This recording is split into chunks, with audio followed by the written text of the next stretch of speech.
আসসালামু আলাইকুম। প্রিয় শিক্ষার্থীরা, কেমন আছো তোমরা? আশা করি সবাই ভালো আছো, সুস্থ আছো। ঢাকা উইমেন কলেজ কর্তৃক আয়োজিত আজকের এই অনলাইন ক্লাসে তোমাদেরকে স্বাগত জানাচ্ছি। আমি নিগার সুলতানা তন্দ্রা, প্রভাষক, ব্যবস্থাপনা বিভাগ, ঢাকা উইমেন কলেজ, উত্তরা, ঢাকা। প্রিয় ছাত্রীরা, আমি আজকে ঢাকা উইমেন কলেজের অনার্স তৃতীয় বর্ষের ছাত্রীদের সাথে ক্লাস নেব। এর আগে তোমাদের সাথে আমি আরো ক্লাস নিয়েছিলাম। আজকে তোমাদের সাথে আমার পঞ্চম ক্লাস হবে। তো শিক্ষার্থীরা, চলো আমরা ক্লাসে আলোচনা শুরু করি। Dhaka women college, BBA honours তৃতীয় বর্ষ, ব্যবস্থাপনা বিভাগ, বিষয় বাজারজাতকরণ ব্যবস্থাপনা, বিষয় কোড 232615। আজকে আমি তোমাদেরকে অধ্যায় 4 অর্থাৎ চতুর্থ অধ্যায় নিয়ে তোমাদের সাথে আলোচনা করব, যেটি হচ্ছে বাজার বিভাগ চিহ্নিতকরণ ও লক্ষ্য নির্ধারণ। এটি হচ্ছে লেকচার 5 তোমাদের জন্য। তো তোমাদেরকে আজকে যে আলোচ্য বিষয়গুলো নিয়ে তোমাদের সাথে আলোচনা করব সেগুলো হচ্ছে বাজার বিভক্তিকরণ কাকে বলে, এটি একটি। আর আরেকটি প্রশ্ন হচ্ছে ভোক্তা বাজার বিভক্তিকরণের ভিত্তিসমূহ আলোচনা করো। তাহলে প্রথম যে প্রশ্নটি, সেটি হচ্ছে বাজার বিভক্তিকরণ কাকে বলে, সেটি আমরা এখন আলোচনা করব। হ্যাঁ, বাজার বিভক্তিকরণ অর্থাৎ বাজার বিভক্তিকরণ বলতে বোঝায় পুরো সমগ্র বাজারকে যখন ছোট ছোট উপবিভাগে ভাগ করা হয় তখন তাকে বাজার বিভক্তিকরণ বলা হয়। এটা হচ্ছে একেবারে সিম্পল অর্থে, সাধারণ অর্থে একটা ছোট্ট সংজ্ঞা। কিন্তু আমরা যদি একটু বিস্তারিত বলি তাহলে বলবো যে বাজার বিভক্তিকরণ বলতে বোঝায় একটি সমগ্র বাজারকে যখন পুরো অঞ্চল বা দেশ বা আয়তনের ভিত্তিতে এবং সমগ্র দেশের পুরো জনসংখ্যার যে রুচি, তাদের বয়স, লিঙ্গ, তারপর তাদের চাওয়া, তাদের ইচ্ছা, আকাঙ্ক্ষা ইত্যাদি অনুযায়ী যখন সমগ্র বাজারকে ছোট ছোট বিভাগ এবং উপবিভাগে ভাগ করা হয় তখন তাকে বাজার বিভক্তিকরণ বলা হয়। ওকে স্টুডেন্টরা, আমরা বাজার বিভক্তিকরণ সম্পর্কে যদি আরো আলোচনায় প্রবেশ করি তাহলে আমরা বলবো যে ফিলিপ কটলার উনি বলেছেন যে ভিন্ন ভিন্ন ক্রয় ইচ্ছা বা প্রয়োজন সম্বলিত ক্রেতা শ্রেণী শনাক্তকরণের প্রক্রিয়াই হলো বাজার বিভক্তিকরণ। ওকে, এছাড়া আরো একটি সংজ্ঞা আমরা বলতে পারি, সেটি হচ্ছে উইলিয়াম জে স্ট্যান্টন উনি বলেছেন যে বাজার বিভক্তিকরণ হচ্ছে কোন পণ্যের সমগ্র অসামঞ্জস্যপূর্ণ বাজারকে যখন গুরুত্ব বিষয়ে সম প্রকৃতির কতিপয় উপবিভাগে বিভক্ত করার একটি প্রক্রিয়াকে বোঝানো হচ্ছে বাজার বিভক্তিকরণ। এছাড়া আমরা বলতে পারি যে বাজার বিভক্তিকরণ বলতে আসলে এমন একটি প্রক্রিয়াকে বোঝায় যা একটি বড় বাজারকে ছোট ছোট অংশে ভাগ করে ক্রেতা বা প্রতিষ্ঠান অনুযায়ী যাদের একই বৈশিষ্ট্য, ব্যবহার বা চাহিদা বা প্রয়োজনের অনুযায়ী হয়ে থাকে। ওকে, এরপরে যেটি আছে সেটি হচ্ছে বাজার বিভক্তিকরণের কিছু বৈশিষ্ট্য পরিলক্ষিত হয় এই আলোচনা থেকে। সেই বৈশিষ্ট্যগুলো কি কি তোমরা দেখো। সেটি হচ্ছে একই উপবিভাগের অন্তর্গত ভোক্তাদের রুচি, পছন্দ, আয়, সম্পদ একই রকম হয়। প্রত্যেক উপবিভাগের জন্য ভিন্ন ভিন্ন বাজারজাতকরণ, মিশ্রণ, উন্নয়ন ও প্রয়োগ এই ক্ষেত্রে কিন্তু লক্ষ্য করা যায়। তারপরে যে বৈশিষ্ট্যটা হচ্ছে সেটা হচ্ছে এই ক্ষেত্রে মোট বাজারকে কয়েকটি উপবিভাগে ভাগ করা হয়, যেটি আমি একটু আগে বলেছি তোমাদেরকে। এরপরে হচ্ছে সমজাতীয় ক্রেতা বা ভোক্তার সমষ্টিকেই কিন্তু বাজার বিভক্তিকরণ বলা হয়। এছাড়াও ক্রেতাদের সর্বাধিক সন্তুষ্টি প্রদানের মাধ্যমে প্রাতিষ্ঠানিক উদ্দেশ্য অর্জন কিন্তু এর অন্যতম একটি বৈশিষ্ট্য। ওকে, তাহলে বৈশিষ্ট্যগুলো আমরা এতক্ষণ দেখলাম বাজার বিভক্তিকরণের। তাহলে পরিশেষে আমরা কি বলতে পারি? পরিশেষে আমরা বলতে পারি যে ক্রেতাদের প্রয়োজন অনুযায়ী, রুচি অনুযায়ী তাদের একই বৈশিষ্ট্য সম্পন্ন বা একই আচরণের অধিকারী ক্রেতাদের উপরে ভিত্তি করে যখন ছোট ছোট দলে বিভক্ত করা হয় এবং উৎপাদিত পণ্য এবং বাজার মিশ্রণ ব্যবহার করে প্রতিষ্ঠানের লক্ষ্য অর্জনের জন্য দক্ষতার সাথে সঠিক ভোক্তাদের সন্তুষ্টি বিধানের জন্য যে কার্যকর উপবিভাগ গঠন করা হয় তখন তাকে কিন্তু বাজার বিভক্তিকরণ বলা হয়। ওকে শিক্ষার্থীরা, তাহলে বাজার বিভক্তিকরণ সম্পর্কে আমরা এতক্ষণ আলোচনা করলাম। তাহলে নিশ্চয়ই তোমরা বুঝতে পেরেছো যে বাজার বিভক্তিকরণ বলতে আসলে বিভাগীয়করণ বা শ্রেণী বিভাগ করার একটা প্রক্রিয়াকে বোঝানো হয়, যেখানে আসলে সারা দেশের ভিত্তিতে যদি বলা হয় তাহলে বিভিন্ন রুচি সম্পন্ন, বিভিন্ন বয়স, আয়, তারপরে তাদের চাহিদা, লিঙ্গ, বিভিন্ন বিষয় চিন্তা করে যখন সামগ্রিক দেশের সামগ্রিক জনসংখ্যাকে বিভিন্ন ছোট ছোট বিভাগ এবং উপবিভাগে ভাগ করা হয় তখনই কিন্তু তাকে বাজার বিভক্তিকরণ বলা হয়। ওকে, এবারে তাহলে আমরা অন্য টপিকসে চলে যাই, সেটি হচ্ছে ভোক্তা বাজার বিভক্তিকরণের ভিত্তি সমূহ আলোচনা করো। হ্যাঁ শিক্ষার্থীরা, ভোক্তা বাজার বিভক্তিকরণ বলতে বোঝাচ্ছে ভোক্তা বাজার, সমগ্র ভোক্তা বাজারকে যখন বিভক্তিকরণ আমরা করতে যাই তখন কিন্তু কোনো বিষয়ের উপর ভিত্তি করেই বিভক্তিকরণ করা হয়। তাহলে সেই বিষয়গুলো কি কি? শিক্ষার্থীরা, আমি একটি ছকের মাধ্যমে সেই বিষয়গুলো তোমাদেরকে বোঝানোর চেষ্টা করেছি। যেমন ভোক্তা বাজার বিভক্তিকরণকে মোটামুটি 4টি ভাগে ভাগ করা যাচ্ছে। একটা হচ্ছে ভৌগোলিক দৃষ্টিকোণ থেকে বিভক্তিকরণ, আরেকটা হচ্ছে জনসংখ্যার ভিত্তিতে বিভক্তিকরণ, আরেকটি হচ্ছে মনস্তাত্ত্বিক ভিত্তিতে বিভক্তিকরণ, আরেকটি হচ্ছে আচরণ ভিত্তিক বিভক্তিকরণ। তাহলে আমরা এখন ভোক্তা বাজার বিভক্তিকরণের যে ভিত্তিগুলো সেগুলো আলোচনা করব। যেমন আমরা প্রথমে বলতে পারি যে বাজার বিভিন্ন শ্রেণীর হয়ে থাকে, বিচিত্র ধরনের ক্রেতাদের সমাবেশ ঘটে সেখানে। তো তাদের প্রয়োজন, অভাব, সামর্থ্য, তাদের আয়, বয়স, রুচি, চাহিদা, পছন্দ অপছন্দ, সম্পদ, হ্যাঁ, তারপরে তাদের জীবনযাপনের স্টাইল, সবকিছুরই কিন্তু ভিন্নতা আছে। কাজেই এই ভিন্নতাকে প্রাধান্য দিয়ে এবং এই বিষয়গুলোরই আবার পরিবর্তন হয়। এই পরিবর্তনগুলোকে প্রাধান্য দিয়ে পণ্যের সমগ্র বাজারকে দক্ষতা এবং কার্যকর পন্থায় বিভিন্ন দৃষ্টিভঙ্গিতে বিভক্তিকরণের কারণে দেখা যায় সফলতার পথ খুঁজতে একজন বাজারজাতকারী মনোনিবেশ করতে হয়। তাহলে বাজার বিভক্তিকরণের ভিত্তিগুলো আমরা এখন একে একে আমরা আলোচনা করব। তাহলে 1 নম্বরে যেটি আছে সেটা হচ্ছে ভৌগোলিক বিভক্তিকরণ, যেটা আমি একটু আগে বলেছি। ভৌগোলিক দৃষ্টিকোণ থেকে যদি আমরা বিভক্তিকরণের চিন্তা করি তাহলে সেখানে মোটামুটি বেশ কয়েকটি বিষয় সেখানে আমরা বিবেচনা করব। 1 নম্বরে যেটি হচ্ছে সেটা হচ্ছে অঞ্চল বা দেশ।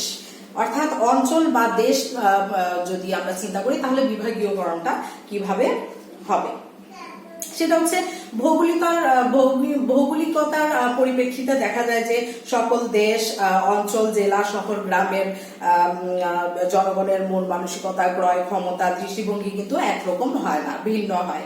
কাজেই দেখা যায় যে এই এই বিষয়গুলোর উপরে ভিত্তি করেই কিন্তু দেখা যায় পুরো সমগ্র বাজারকে বিভক্ত করা হয়। ওকে, এরপরে আমরা যদি বলতে যাই যে অঞ্চল বা দেশ আমরা যেটা বললাম, এবং পুরো সমগ্র দেশকে যদি আমরা বলি উত্তরাঞ্চল বা পূর্বাঞ্চল বা পার্বত্য অঞ্চল, এইভাবে বিভক্তিকরণের মাধ্যমেও কিন্তু এটি করা হয়। এরপরে যেটি আছে সেটি হচ্ছে দেশের আয়তন। হ্যাঁ, দেশের আয়তন বলতে এখানে বোঝাচ্ছে, যেমন আমি বলতে পারি যে বাংলাদেশের ভোক্তা এবং জাপানি ভোক্তা যারা আছে তাদের মধ্যে কিন্তু ব্যাপক পার্থক্য দেখা যায় এবং এই দুই দেশকে বাজারজাতকারীরা কিন্তু দুটি বাজার হিসেবে বিভক্ত করে থাকে। ওকে, এরপরে হচ্ছে দেশের আয়তন। হ্যাঁ, দেশের আয়তন বলতে এখানে বোঝাচ্ছে দেশে ব্যাপক জনগোষ্ঠীর মধ্যে তাদের রুচি চাহিদা সবকিছুর ভিন্নতা আছে, সুতরাং সেই অনুযায়ী কিন্তু বাজারকে ছোট ছোট বিভাগে বিভক্তিকরণ করা হয়।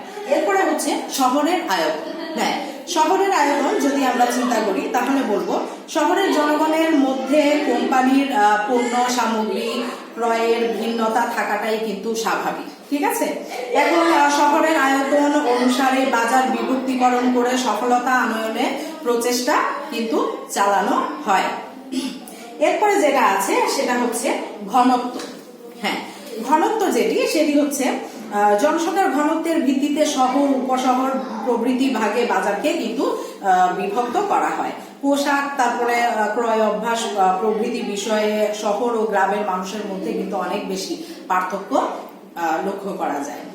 এরপরে যেটি আছে সেটি হচ্ছে জলবায়ু বা আবহাওয়া। হ্যাঁ, জলবায়ু আবহাওয়ার কারণে কিন্তু মানুষের রুচি চাহিদা এক এক রকম হয়, সুতরাং সেখানে বাজারের যে ক্লাসিফিকেশন সেটাও কিন্তু ওই অনুযায়ী হবে। ওকে, তাহলে আমরা ভৌগোলিক বিভক্তিকরণ এতক্ষণ আলোচনা করলাম। এবারে আমরা যেটি আলোচনা করব সেটি হচ্ছে জনসংখ্যা বিষয়ক বিভক্তিকরণটা কিরকম হয়। জনসংখ্যা বিষয়ক বিভক্তিকরণ বলতে এখানে বোঝাতে চাচ্ছে যে বিষয়গুলো, সেগুলো 1 নম্বর হচ্ছে পরিবারের আয়তন। হ্যাঁ, বড় ছোট সকল পরিবারের কেনাকাটা, তাদের আমোদ প্রমোদ এগুলোর মধ্যে কিন্তু পার্থক্য দেখা যায়, সেই কারণে বাজারের ক্লাসিফিকেশনটাও অনেক ভিন্ন হয়। তারপরে 2 নম্বর যেটা আছে যে বয়স এবং লিঙ্গ। হ্যাঁ, বৈশিষ্ট্যগত কারণে পুরুষ এবং নারীর আচরণ ভিন্ন হয় এবং সেই কারণে কিন্তু বাজারজাতকরণের যে বিভক্তিকরণ সেখানে কিন্তু অনেক পরিবর্তন আসে। এরপরে যেটি আছে এবং যেটি আমরা বললাম যে বয়স ভিত্তিক, এক এক বয়সের ছেলে মেয়েদের এক এক রকম চাহিদা থাকে, সেই চাহিদা অনুযায়ী কিন্তু বাজারের বিভক্তিকরণ করা হয়। এরপরে যেটি আছে সেটি হচ্ছে আয়। হ্যাঁ, আয় বৃদ্ধি হ্রাসের সাথে কিন্তু বাজার বিভক্তিকরণের সম্পর্ক আছে। যেমন উচ্চবিত্ত যারা আছে তাদের চাহিদা একরকম থাকে, আবার যারা মধ্যবিত্ত তাদের চাহিদা একরকম থাকে, যারা নিম্নবিত্ত তাদের চাহিদা কিন্তু একরকম থাকে। কাজে এই তিন শ্রেণীর চাহিদার উপরে ভিত্তি করেই কিন্তু বাজারজাতকরণের বিভক্তিকরণ করা হয়। এরপরে যেটি আছে সেটি হচ্ছে পেশা। হ্যাঁ, পেশার উপরে কিন্তু পেশা একটা বড় গুরুত্বপূর্ণ বিষয়। পেশার উপরে নির্ভর করে কিন্তু বাজারজাতকরণ বিভক্তিকরণ করা হয়। যেমন যার পেশা যত বেশি অনারেবল হয় এবং যার পেশাগত ইনকাম যত বেশি হয় তখন কিন্তু সেই হিসেবে বাজারজাতকরণের যে বিভক্তিকরণটা বা ক্লাসিফিকেশনটা সেটাও কিন্তু অনেক বেশি পরিবর্তন হয়ে যায়। যেমন দেখা যাচ্ছে যে চাকরিজীবীদের এক এক রকম চাহিদা থাকে, আবার ব্যবসায়ীদের এক এক রকম চাহিদা থাকে। চাকরিজীবীদের একরকম ইনকাম থাকে, ব্যবসায়ীদের এক এক রকম ইনকাম থাকে। এই বিষয়গুলোই এখানে বোঝাতে চাচ্ছে। এরপরে যেটি আছে সেটি হচ্ছে শিক্ষা। হ্যাঁ, শিক্ষা একটি বড় বিষয়। যেমন প্রাথমিক, মাধ্যমিক, উচ্চ মাধ্যমিক, স্নাতকোত্তর বিভিন্ন পর্যায়ে আছে। কাজে চাকরির ক্ষেত্রে শিক্ষাগত যোগ্যতার ভিত্তিতেও কিন্তু চাকরি পেয়ে থাকে, যা তার আয়ের নির্ধারক হিসেবে কাজ করে। এরপরে যেটি আছে সেটি হচ্ছে ধর্ম ও বর্ণ। হ্যাঁ, শিক্ষার্থীরা এখানে ধর্ম বর্ণ বলতে বোঝাতে চাচ্ছে যে আমাদের বাংলাদেশে বিভিন্ন ধর্ম অবলম্বনকারী মানুষ আছে। এক একজনের ধর্ম এক এক রকম, যদিও বা আমাদের সংখ্যাগরিষ্ঠ হচ্ছে মুসলিম ধর্ম, এবং সেই ধর্ম অনুযায়ী এক এক ধর্মের এক এক ধরনের নিয়ম শৃঙ্খলা বিধিবিধান থাকে। কাজে সেখানে চাহিদাও কিন্তু ভিন্ন হয়। এগুলোর উপরে নির্ভর করেও কিন্তু বাজারজাতকরণের ক্লাসিফিকেশনে অনেক পরিবর্তন বা প্রভাব আসে। এরপরে যেটি হচ্ছে সেটি হচ্ছে জাতীয়তা। হ্যাঁ, বাংলাদেশি, পাকিস্তানি বা ভারতীয়, জাপানি, ব্রিটিশ, জার্মান বিভিন্ন জাতি আছে। তাদের যে খাদ্যাভ্যাস, তাদের যে পোশাকের ধরন, তাদের যে রুচি, তাদের যে কালচার, তাদের যে অভ্যাস সবকিছুর পার্থক্য অনুযায়ী কিন্তু বাজারজাতকরণের ক্লাসিফিকেশনটা হয়। এরপরে যেটি আছে সেটি হচ্ছে 3 নম্বরে মনস্তাত্ত্বিক দৃষ্টিকোণ থেকে বাজারজাতকরণের বিভক্তিকরণটা কিরকম হয়। সেটা হচ্ছে সামাজিক শ্রেণী 1 নম্বর। হ্যাঁ, সামাজিক শ্রেণী বলতে এখানে উচ্চ, মধ্য, নিম্ন। আমি এর আগে একটু আগে আমি এটা আলোচনা করেছি যে উচ্চ, মধ্য, নিম্ন সেই ভিত্তিতে কিভাবে বাজারজাতকরণের বিভক্তিকরণটা করা হয় আমি একটু আগে বলেছি। এরপরে হচ্ছে যেটা আছে সেটা হচ্ছে জীবন ধাঁচ। হ্যাঁ, জীবনযাপনের স্টাইল অনুযায়ী কিন্তু চাহিদার পরিবর্তন হয়, এবং চাহিদা যখন দেখা যায় যে এক একজনের জীবনের স্টাইল এক এক রকম, সেই অনুযায়ী কিন্তু তাদের চাহিদা অনুযায়ী একজন বাজারজাতকারী পণ্য সাপ্লাই করে থাকে বাজারে। এরপরে যেটি আছে সেটি হচ্ছে ব্যক্তিত্ব। হ্যাঁ, ব্যক্তিত্ব বা পার্সোনালিটি এটি একটি বড় বিষয়। এক একজনের পার্সোনালিটি এক এক রকম হয়, এবং সেই ব্যক্তিত্বের কারণেই তার রুচি এবং চাহিদার পরিবর্তন ঘটে, এবং সেই অনুযায়ী কিন্তু একজন বাজারজাতকারী পণ্য বাজারে বাজারজাত করে থাকে। এরপরে হচ্ছে সেটি হচ্ছে 4 নাম্বার, আচরণ ভিত্তিক। আর আচরণ ভিত্তিক যদি দৃষ্টিকোণ থেকে আমরা বাজার বিভক্তিকরণ করতে যাই, তাহলে সেখানে বলবো প্রথমে যেটি আছে সেটি হচ্ছে উপলক্ষ। হ্যাঁ, উপলক্ষ এটি একটি বড় বিষয়। যেমন ক্রয় উপলক্ষ কেমন হয়, যেমন ভোক্তা যখন পণ্য সম্পর্কে একটা ধারণা লাভ করে, তখন কিন্তু সে চিন্তা করে যে সে পণ্যটা ক্রয় করবে কিনা। এবং এই যে একটা বাজারজাতকরণের ক্লাসিফিকেশন, অর্থাৎ এখানে বোঝাতে চাচ্ছে যে তার ক্রয় উপলক্ষটা কি, এবং ক্রয় উপলক্ষের উপরে নির্ভর করেই কিন্তু যেমন কখন সে ক্রয় করবে, কখন ব্যবহার করবে, এই ধরনের পণ্যের বাজারকে কিন্তু বিভক্ত করা যায়। অনেক ভোক্তা একটি পণ্য নিয়মিত ক্রয় করে, আবার দেখা যায় যে কোনো কোনো পণ্য নিয়মিত ক্রয় করা হয় না, কোনো একটা অকেশন উপলক্ষে ক্রয় করা হয়। এই বিষয়গুলোকে এখানে বোঝাতে চাচ্ছে। এরপরে যেটি আছে সেটি হচ্ছে প্রত্যাশিত সুবিধা। হ্যাঁ, প্রত্যাশিত সুবিধা বলতে এখানে বোঝাতে চাচ্ছে যে পণ্য সামগ্রী থেকে সম্ভাব্য ক্রেতা বা ভোক্তা কি ধরনের সুবিধা আশা করে সেটার উপরে ভিত্তি করে কিন্তু বাজার বিভক্তিকরণ করা হয়, এবং উপকারিতাটা কতটুকু এখানে পণ্যের, সেটাই কিন্তু এখানে মূল বিবেচ্য বিষয়। ওকে, এরপরে যেটি আছে সেটি হচ্ছে ব্যবহারের হার। ঠিক আছে, ব্যবহারের হার বলতে এখানে বোঝাতে চাচ্ছে যে অনেক ক্রেতা আছে যারা একটি পণ্য অল্প পরিমাণে ব্যবহার করে, আবার কেউ কেউ আছে যে একটু বেশি পরিমাণে ব্যবহার করে অতিমাত্রায়, আবার কেউ কেউ আছে যে একটু মধ্যম পরিমাণে ব্যবহার করে। তাহলে সেই ব্যবহারের উপরে নির্ভর করেও কিন্তু বাজার বিভক্তিকরণ করা যায়। ওকে শিক্ষার্থীরা, তাহলে আমরা এতক্ষণ বাজার বিভক্তিকরণের যে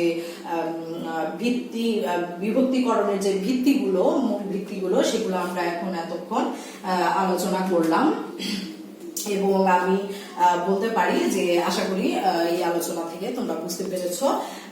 তো শেষে আমি তোমাদেরকে এটাই বলবো যে শিক্ষার্থীরা, আজকে আমরা যে টপিকসগুলো আলোচনা করেছি তোমরা এগুলো বাসায় অবশ্যই দেখবে, ভালো করে চর্চা করবে, এবং জাতীয় বিশ্ববিদ্যালয়ের যে কোয়েশ্চেনগুলো আছে সেগুলো তোমরা ভালোভাবে প্র্যাকটিস করবে। আজকে তোমাদের সাথে আমার ক্লাস এ পর্যন্তই। তোমরা সুস্থ থাকো, ভালো থাকো, আল্লাহ।